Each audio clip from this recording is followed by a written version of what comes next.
밥을 안 치고 불을 좀 떼라, 그렇게 얘기를 했대요. 며느리가 시집 온 지 얼마 안 돼가지고 그 장작으로 밥을 할 줄 잘 몰랐던 모양이에요. 그래서 그 밥을 얹혀놓고 불을 계속 떼는데 밥물이 그냥 끓어서 넘쳐 흐른 걸 몰랐습니다. 그런데도 장작을 계속 뗀 거죠. 그 밥이 새까맣게 탔어요. 얼마나 낭패예요. 밥이 타가지고 어쩔 줄 몰라 하는 며느리에게 시어머니가 괜찮다, 내가 좀 자세히 알려줬어야 되는데 네가 뭐 언제 밥을 해봤겠니? 그러고서 따둑거렸습니다. 그게 더 이 며느리가 어쩔 줄 몰랐지 않았겠어요? 근데 그걸 보고 있던 시아버지가 아이고 미안하다고, 내가 너무 장작을 많이 해서 옆에 놓으니까 며느리가 모르고 다 넣어야 되는 줄 알고 그렇게 넣는 모양이라고, 참내 미안하다고, 내가 잘못했다고 얘기하더래요. 근데 마침 또 신랑이 거기 있다가 뒷머리를 긁적거리면서 아유, 내가 물을 좀 많이 갖다 놔야 되는데 물을 조금 갖다 놓으니까 그 물을 붓질 못해서 그런 모양이라고. 참 미안하다. 그 가정은 그날 밤에 탄밥을 먹으면서도 기쁨이 넘쳤다 그래요. 근데 그 앞집에 새로 며느리 받은 가정이 또 있었던 모양이에요. 그 가정에도 밥을 하는데 며느리에게 밥 좀 잘 해라 그러고서 얘기를 했는데 며느리가 똑같이 그냥 잘못했어요. 화가 난 그 시어머니가 화를 내면서 입에 못 담을 욕을 했대요. 그러니까 이 며느리가 그걸 듣고만 있어야 되는데 그것도 웍 해가지고 시어머니에게 대들었답니다. 뭐 내가 일부러 그랬어요? 일부러 그런 거 아니잖아요. 일부러 그런 사람이 어디 있겠어요? 그러니까 시아버지가 그걸 듣고 있다가 하하, 저 며느리가 안 되겠다고, 너 어떻게 시어머니한테 이렇게 대드냐? 라고 얘기를 했대요. 그걸 호통을 치던 아버지를 보면서 이 또 신랑이 부하가 난 모양이에요. 지나다가 그 자기 아내를, 시집 온 지 얼마 된 아내를 아게 손찌검을 한 거예요. 손찌검을 한 거예요. 그러니까 이 며느리가 시어머니에게도 대들었는데 남편한테 못 드리겠어요? 못 대드리겠어요? 그래서 죽여라, 죽여, 그랬답니다. 집안 꼴 잘 되죠? 네. 어떤 집안 꼴이 잘 되는 것 같아요? 허물이 있을 때 덮어지고 아유, 내가 잘못했다라고 얘기하는 집안이 아마 잘 될 거예요. 가정은 그럴 때 잘 되는 게 틀림이 없습니다. 그건 가정만이 아니에요. 교회도 마찬가지고 나라도 마찬가지입니다. 어떤 사람이 있다 할지라도 그 사람들에 대해서 우리가 협력하고 돕는다면 아마 잘하게 될 거예요. 저도 동북교회 15년 목회를 했는데 제가 지금까지 목회했다고는 한 번도 생각하지 않아요. 하나님께서 도와주시고 많은 분들의 동역자들이 도움이 있었기 때문에 이 귀한 일들을 잘 감당했다라고 생각합니다. 이제 앞으로 남은, 제가 뭐 길어야 이제 몇 년 하겠어요. 15년밖에 안 남았는데 15년 동안만 도와주시면 하나님의 은혜로 우리 교회가 잘 될 줄로 믿습니다. 그래서 한 사람이 중요한 거예요. 어떤 공동체나 한 사람이 중요합니다. 한 사람이 어떤 말을 하느냐, 어떤 믿음을 가지냐, 어떤 자세를 가지냐, 이게 참 중요한 거예요. 제가 초등학교 다닐 때 선생님이 하신 말씀이 늘 기억이 나요. 그 선생님이 이제 책 다 끝내고 책거리를 하잖아요. 책거리 하는데 야, 요번에 책거리 하니까 너희들 집에서 이거저거 가져와라. 그래서 다 분담을 했어요. 가져오는데 이제 몇 명이 선생님들이 막걸리를 그걸 뭐 받아온다 그래요? 뭐 어떻게 해야 된다 그래요? 하여튼 막걸리를 준비하기로 했는데 아이들이 깜빡하고 그날 아침에 잊어먹었어요. 어떤 아이가. 그래서 어떻게 할까 고민하다가 뭐 여러 사람에게 나눴으니까 내가 그냥 쌀뜨물 가져가면 그냥 섞어버리면 똑같을 거다. 그리고 가져갔대요. 근데 그날 선생님이 쌀뜨물만 마셨다는 거 아시죠? 쌀뜨물만 먹었대요. 네. 그 분담한 아이들이 다 막걸리를 가져온 게 아니에요. 다 쌀 씻은 물 갖다가 드시게 한 거예요. 그러니까 한 사람, 우리 믿음의 성도 한 사람이 너무너무 중요한 거예요. 오늘 이 밤에 우리 좋은 교회, 또 좋은 가정, 좋은 나라 만드는데 여러분 한 사람들이 하나님의 나라를 위해서, 이 나라를 위해서, 가정을 위해서 아름답게 쓰임받는 여러분들이 되시기를 주님의 이름으로 축복합니다. 우리 옆 사람들하고 한번 인사 나눌까요? 제가 참 중요하네요.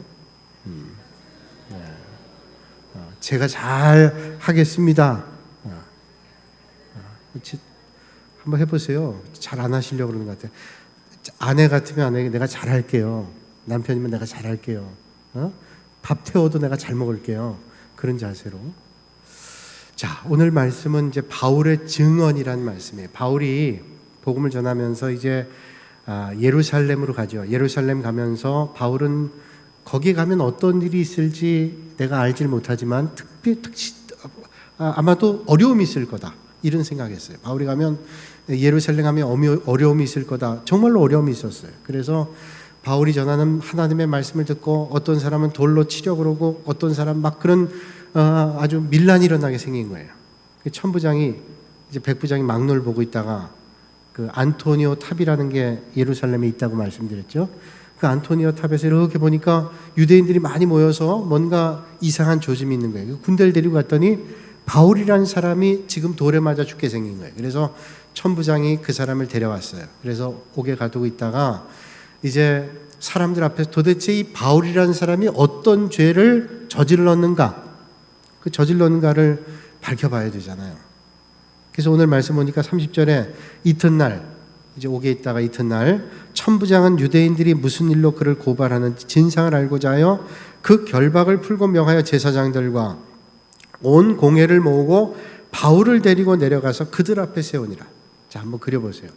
지금 바울을 어떻게 하겠다는 사람들 앞에 천부장이 바울을 데리고 왔습니다. 바울을 데리고 와서 이 사람이 도대체 어떤 죄를 저질렀길래 너희들은 이 바울을 그렇게 하려고 하는가라고 하는 걸 묻게 되는 거죠.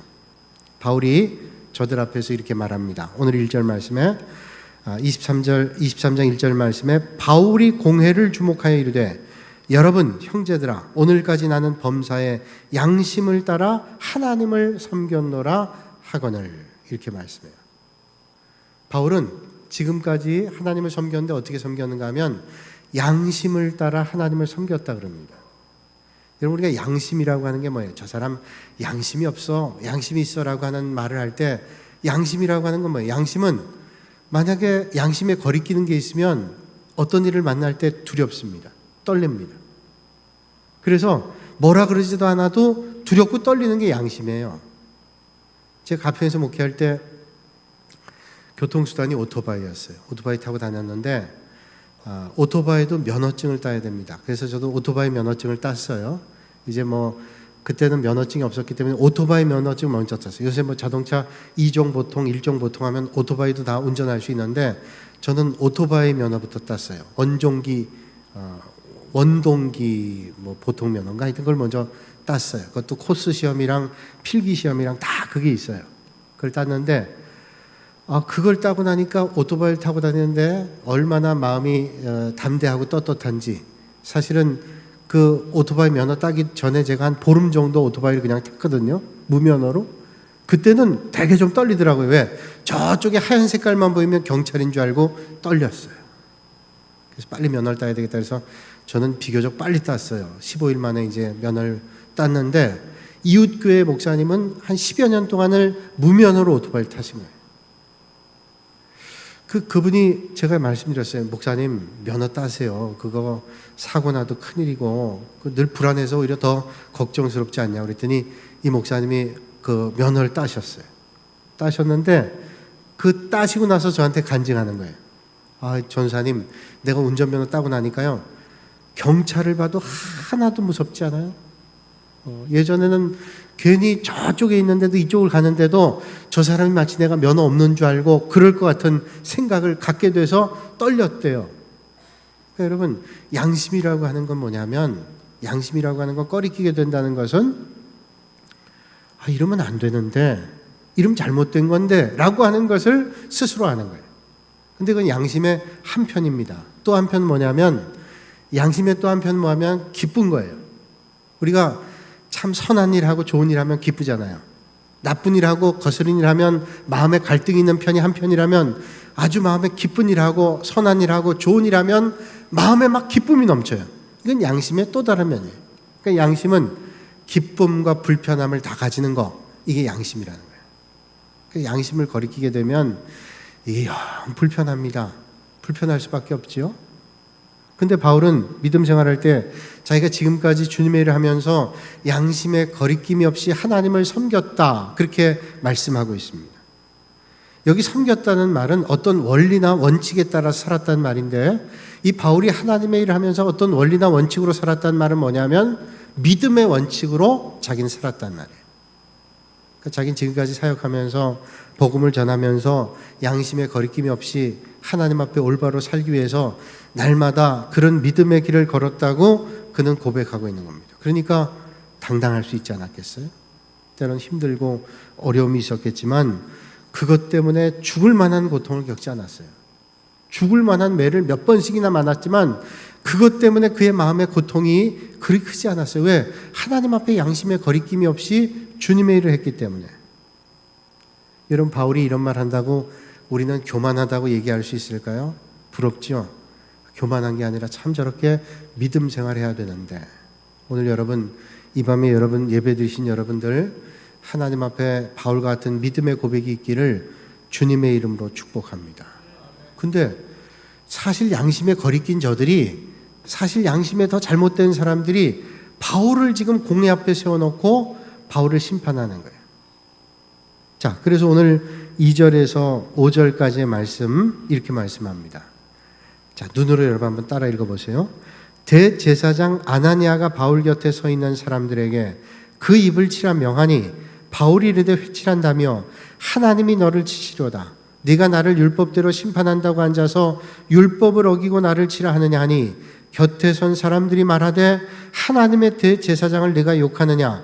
바울이 이르되 형제들아 나는 그가 대제사장인 줄 알지 못하였느라. 기록하였으되 너희 백성의 관리를 비방하지 말라 하였느니라 하더라. 아멘. 자, 오늘 이 짧은 말에 은혜가 되는 말들이 많아요. 바울이 이런 말을 하니까 나는 양심에 따라서 지금까지 하나님을 섬겼다라고 얘기하니까 아나니아란 대제사장이 저 입을 쳐라. 듣기가 싫다는 거예요. 왜? 아마 마음에 거리낌이 있었던 모양이 듣기 싫다. 그랬더니 사람들이 아니 네가 하나님이 세운 대제사장에게 감히 그런 말을 하냐? 그러니까 바울이 참 훌륭하죠. 그렇지, 하나님이 세운 대제사장인데 내가 그런 말을 하면 안 된다는 생각 가졌던 거예요. 왜? 하나님이 세우셨으니까. 그러니까 내가 그를 몰랐다. 대제사장인지 몰랐다. 인정하는 거잖아요. 그러면서 여기 뭐라고 해요? 회칠한 담이라 이렇게 얘기를 했어요. 여러분, 바울이 여기서 회칠한 담이다라고 얘기했단 말이에요. 여러분, 예수님께서 가끔 예수님을 대적하고 잘못된 길에서 많은 사람들 비방했던 서기관들, 바리새인들, 이런 사람들을 향해서 예수님께서 말씀하신 말씀 있죠? 회칠한 무덤이라. 회칠한 무덤 뭐예요? 회칠한 무덤은 안에 지금 시신이 썩고 있는 겁니다. 그러니까 시신이 썩고 있으니까 냄새가 나고 벌레가 나고 아주 그거는 눈으로 볼 수 없는 상황이 그 무덤이에요. 무덤 속에 그런 일들이 있는데 회를 칠해놨습니다. 깨끗하게. 겉에는 멀쩡하지만 속에는 지금 썩고 있는 거예요. 그러니까 서기관 바리새인들 향해서 예수님께서 너희들은 회칠한 무덤이라고 얘기한 것은 겉은 멀쩡하지만 속은 완전히 썩어 있구나. 나 도저히 그걸 못 보겠다. 예수님께서 그걸 말씀하시죠. 근데 오늘 바울은 회칠한 담이다 이렇게 얘기를 해요. 그런 맥락에서 한번 생각해 보신다면 회칠한 담 뭐예요? 담이 오래돼서 또는 그 땅이 흔들흔들 해가지고 무너져요. 무너지기 일보 직전이에요. 그런데 이게 툭 건드리면 무너지게 생겼는데 회칠했어요. 멀쩡하게 보이도록 회를 칠했습니다. 그러니까 지금 이게 당장 무너지게 생겼는데 겉으로 볼 때는 이게 안 무너질 것 같아요. 이게 뭐 아주 견고한 것 같아요. 눈으로 보기엔 좋아요. 그런데 이거는 무너져 버린다는 거예요. 그러니까 회칠한 무덤과 같은 얘기를 하고 있는 거죠. 바울은 거기서 그치지 않고 말씀하기를 하나님께서 너를 치겠다. 저주까지 하잖아요. 어떻게 이렇게 자기들을 대적하는 그 수많은 사람들이 지금 죽이겠다고 혈안이 돼 있는 사람 앞에서 어떻게 당당할 수 있을까요? 바울은 하나님만 의지하고 믿음의 길을 걸었기 때문에 당당할 수 있었던 거예요. 그러면서 말씀하죠. 네가 나를 율법대로 판단한다고 앉아서 율법을 어기고 나를 치라 하느냐? 자, 이제 율법대로 판단한다 그러면서 율법을 어기고 나를 친다는 말은 뭐래요? 자, 자기가 율법을 알고 율법대로 처리하겠다 그러면서 법을 어긴다는 거예요. 법대로 해야 되는 거 아니에요. 그래서 공정하게 모든 일들을 처리해야 되는데 자기가 법대로 한다 그러면서 법을 지키지 않으면서 뭘 해요? 이 바울을 인격적인 모독을 하는 거예요. 인격적 모독을 하는 거예요. 그 바울을 마음대로 가두고 이런 형벌을 주고 이 바울을 고통을 주겠다고 하는 거예요. 그러니까 율법을 지키는 사람이 율법을 어긴다. 이게 얼마나 잘못된 일이에요.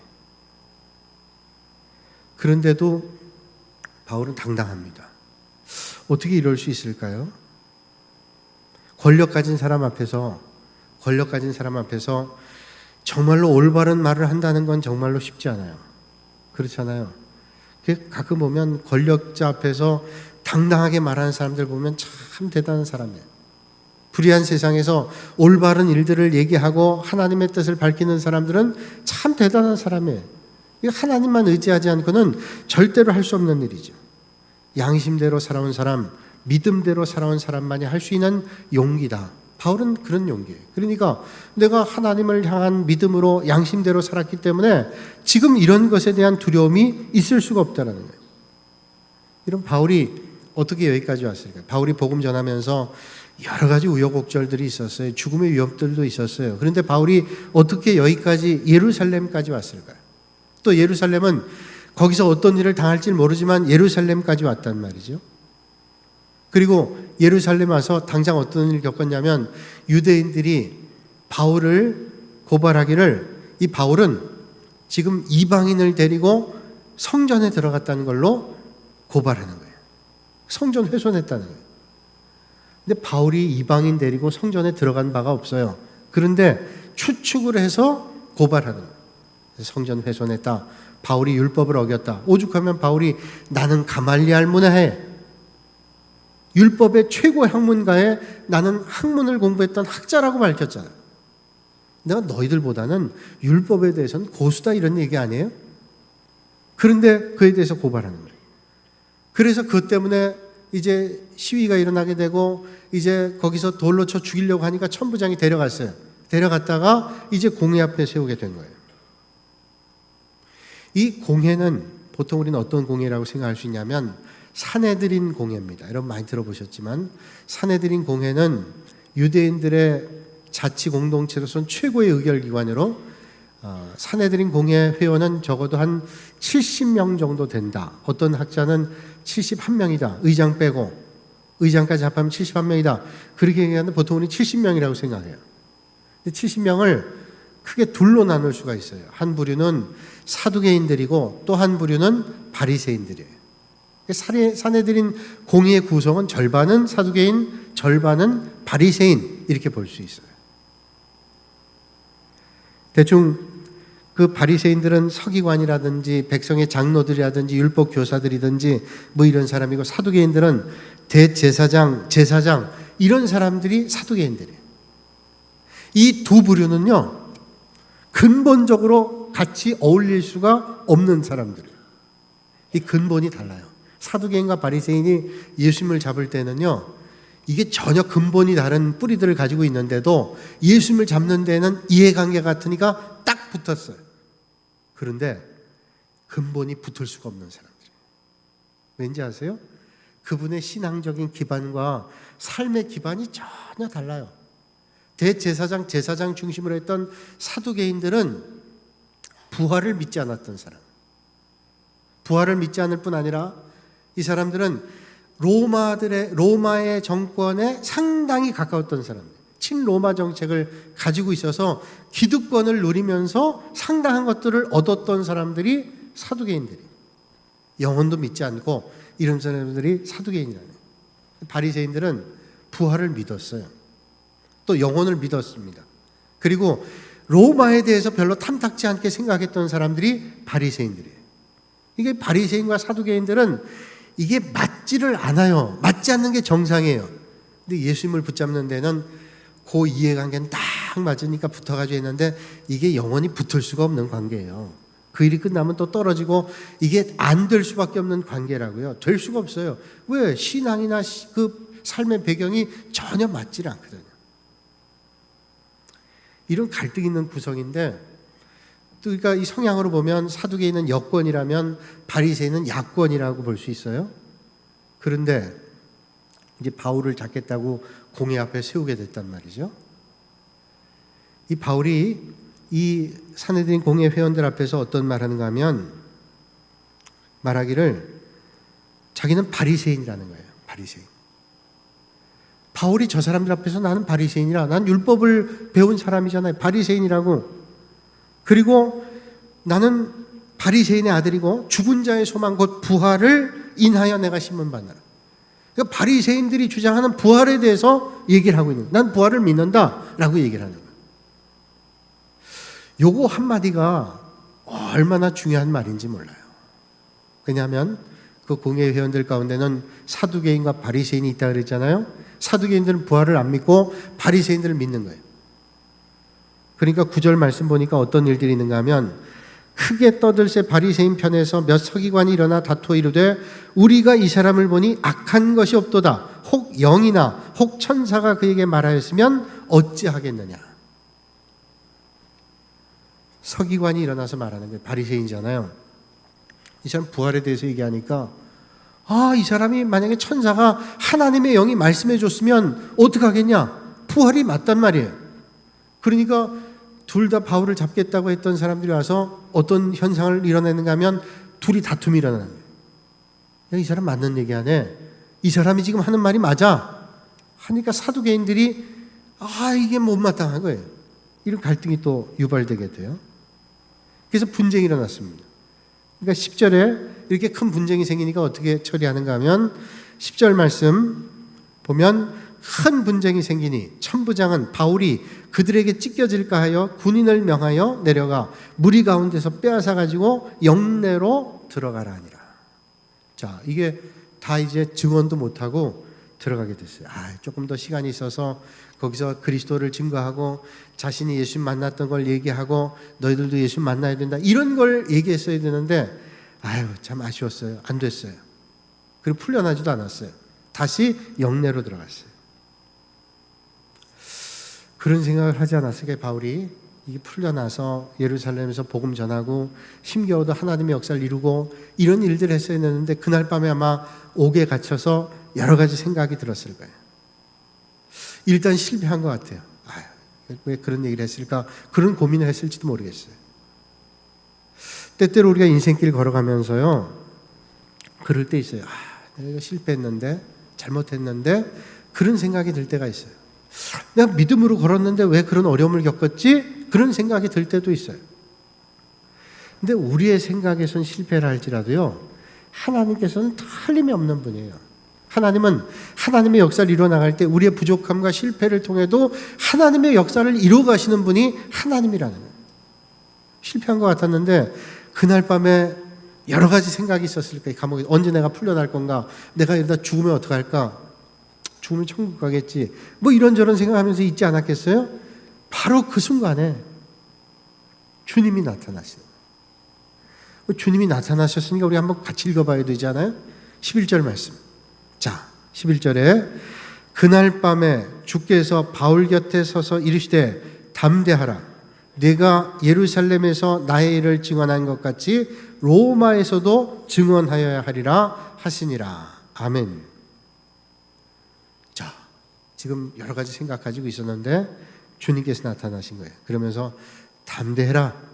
예루살렘에서 네가 한 것처럼 로마에 가서도 너는 증언해야 된다. 이렇게 말씀해요.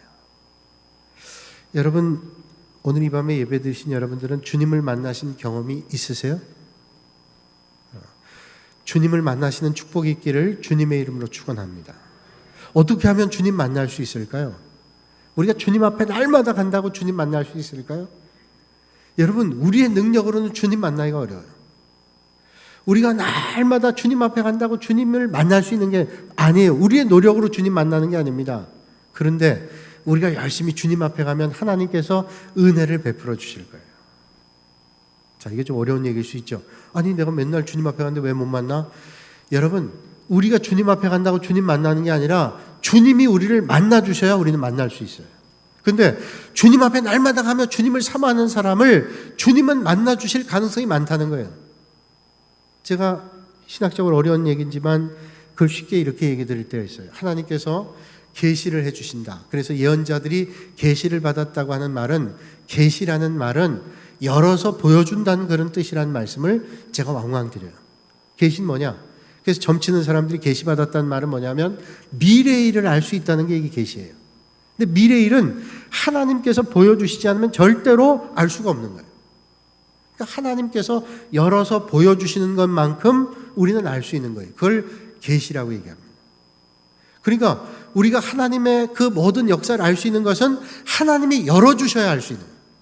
내가 아무리 노력한다고, 내가 길을 쓴다고 우리의 노력과 실력으로 알 수 있는 게 아니에요. 하나님께서 은혜를 베풀어 주시는 것만큼 우리는 하나님의 역사를 알 수가 있다는 거예요. 그런데 우리가 아무런 노력도 없이 애씀도 없이 알 수는 없어요. 물론 하나님께서 은혜 베풀어 주시면 가능하죠. 그런데 날마다 주님 앞에 나가고 하나님의 은혜를 사모하는 사람에게 하나님께서 은혜를 베풀어 주신다는 사실이에요.